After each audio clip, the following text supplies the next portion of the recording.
Dory 1, this is Fire Team Delta. Dad's coming home.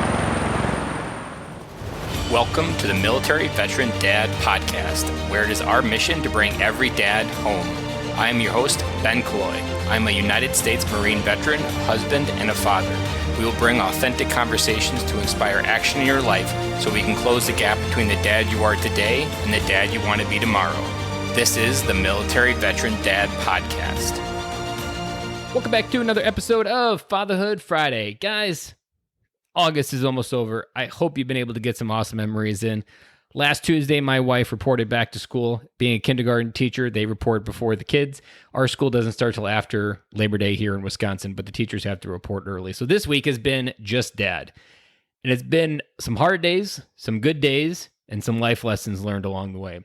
But training to be a stay-at-home dad for 6 months in the thick of quarantine and through the thick of summer has prepared me that I feel like I've done a pretty good job this week. I haven't been too stressed. I've been going with the flow. I haven't been trying to over-control the situation too much. It's just been a really good week of a lot of random things. Done some different adventure days.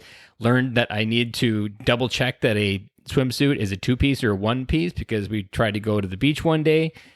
Only brought the top piece. Major meltdown, but life lesson learned, and I will improve for the next time. I want to bring a message today that was kind of inspired by my actions today.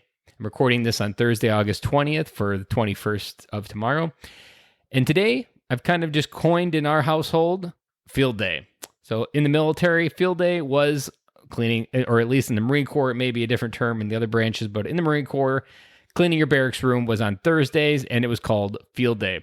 So I've just kind of taken this idea because I'm a stay-at-home dad. Cleaning up the house is on me now, so I call it field day as well. And I practiced this idea way in the beginning, probably back in March and April, and then it kind of fell throughout the heat of summer, and it just fell apart. But now that we're trying to get back into a rhythm, I'm trying to get back into a schedule. We brought back in Thursday, field day. And we pretty much spent the entire day cleaning our upstairs, the bathrooms, the living room, or the bedrooms, wiping stuff down, reorganizing it. Kids wanted their bedrooms rearranged, so we did some of that. And it hit me because my son is obsessed in a weird way, not in like a bad way, but I just find it ironic that he loves helping dad clean the bathrooms. He loves helping going around with the spray bottle. And now he just turned 6 years old this week as well, so we celebrated his birthday for that. And he still just loves following dad. So whatever I'm doing, he's right there learning and trying to help and learn and do what I'm doing. Same thing with my daughter. Now, my oldest daughter, 8, now she didn't want a field day, but I've been really getting around this idea that if she helps and supports me doing the things that I want to do, I will be able to help and support her doing the things that she wants to do, whether it be going for a bike ride or going on an adventure day, that as a family and as a team, we got to use teamwork to get the stuff done that we need to get done so that way we can have fun. And that happened today, and pretty as good as I could imagine on the first try back from summer. And the idea and the podcast message I want to bring to you today is, how are you leading your family? And for me, this idea of field day and cleaning, now, it's not perfect. It's not Instagram approved, but I got some good pictures of them doing the action so I can show them proof when they're older that they did clean when they're younger. But I want to think that this small little effort before they're even 10 of learning that we have to do work, we have to get things cleaned up, that has to create an adult that understands some core responsibilities better than I think I did. I don't think I fully understood. I was that teenager that didn't like having a clean room, that always had the stuff all over the floor. And by all means, my son is the same way. He leaves his underwear and pajamas all over the floor as well. But it's not the part of getting it perfect. And this is where many dads get it wrong. We give up instantly. That when you're parenting, oftentimes people try to go for, it's got to be this way, it's got to be that set of circumstances, it's got to be exactly the way it shows up in your head. And if it doesn't go that exact way, you failed, you're a letdown, and you just beat yourself up. And you're probably ended up yelling at them because they didn't do exactly what you wanted to do. And not everything I gave my kids a day got done in the way that I wanted it to. But for me, it was more about going through doing the process and the work and just understanding the idea of the task versus getting it right. I would much rather create the foundation, even though it's a little bit rocky, of what that actual look like and have it grow over time than try to fight and get it right the first time, especially when my kids are so young. Like for me to expect a perfect field day like I had when I was 21 living in Okinawa, that's not fair. I was 21. I was able to be yelled at. I didn't get upset about it. I was annoyed by it back then, but it wasn't something that I had to deal with. As an 8-year-old or a 6-year-old or as a 4-year-old, I wouldn't have handled the same type of scenario very well. So for me, I've been taking this time, especially this week and next week where they're home with me, of doing different things and making sure they understand that we have to do work before we can have fun. And that there's certain things that need to get done. And more importantly, what I've really also tried to thread in there, what I was also talking about a little bit earlier there, is being able to help them understand that if you help me get what I want, which is a clean house or a clean bathroom or your room to be clean, we can do what you want.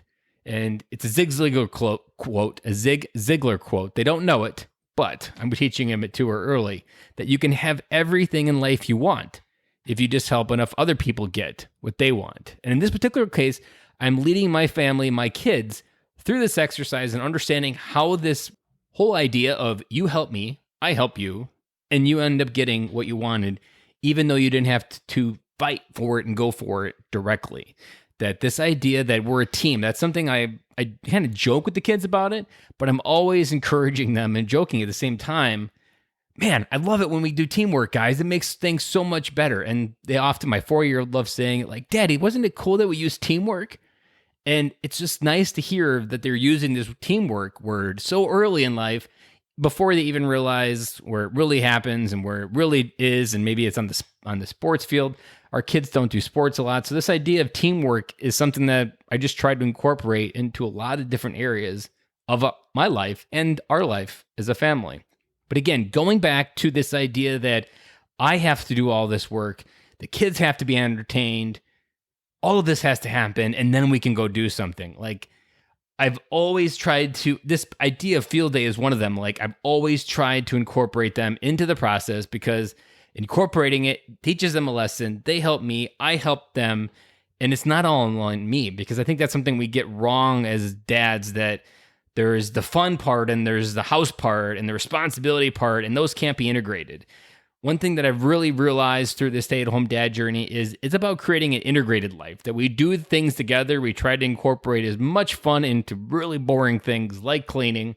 Sometimes we would have Zombies 2, the movie from Disney Channel, on Alexa's playing, and we'd be dancing and doing just fun things throughout it to kind of break up the monotony of the whole process.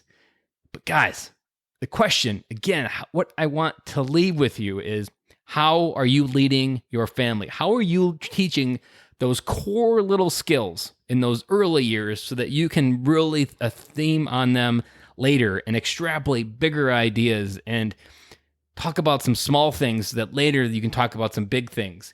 Something to kind of wrap this whole thing up here that I want to make sure, if you're going to dive into this area and understand some different ideas, one thing that I've also really had a lot of success with is just talking about some simple definitions. Responsibility is one that many dads and parents, moms, everybody alike assumes they just know.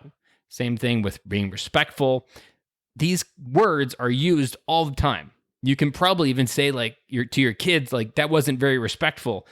But when's the last time you checked in to even understand whether they know those definitions? When's the last time you had to sit down and ask your son, do you know what being responsible looks like? What actions do you do when it's responsible? So as you think about leading your family, and it maybe seems overwhelming to you, just begin by having some simple definitions. That's where it started for me about maybe 6 or 7 months ago. I really opened up this idea that I'm using vocabulary that they're not able to comprehend, and I'm just being ignorant to that effect even happening. So with that, I'm going to sign off, and just remember, how are you leading your family? Are you leading them in the direction you want them to go, or are you leading them in the direction that you don't want them to go? Whether you choose to or not, you are leading them in some path. Make sure it's a conscious path, and make sure it's one you want them on. Have an awesome weekend. I'll talk to you later.